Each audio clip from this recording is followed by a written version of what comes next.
এক সময়ের কথা, এক জঙ্গলে বাস করত এক চালাক ঘোড়া আর এক গর্বিত বাঘ।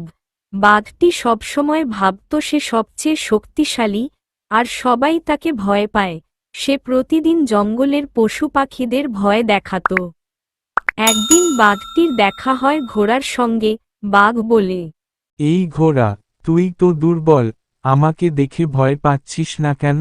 ঘোড়া হেসে বলল, ভয় তো আমি কাউকে পাই না, তবে বুদ্ধিমানের সঙ্গে লড়াই করি না। বাঘ রেগে গেল। তুই তো দেখি কথা বেশি বলিস, চল আজ দেখি কে জেতে। ঘোড়া বলল, ঠিক আছে, কিন্তু তার আগে একটা কথা, তুই যদি আমাকে ধরতে পারিস, তাহলে আমি হার মেনে নিব। বাঘ রাজি হল। ঘোড়া তখন ছুটে পালাতে লাগল, আর বাঘ পেছনে দৌড়াতে লাগল। ঘোড়া নদী, পাহাড়, মাঠ সব পার হয়ে ছুটে চলল। কিন্তু বাঘ তাড়াতাড়ি ক্লান্ত হয়ে পড়ল।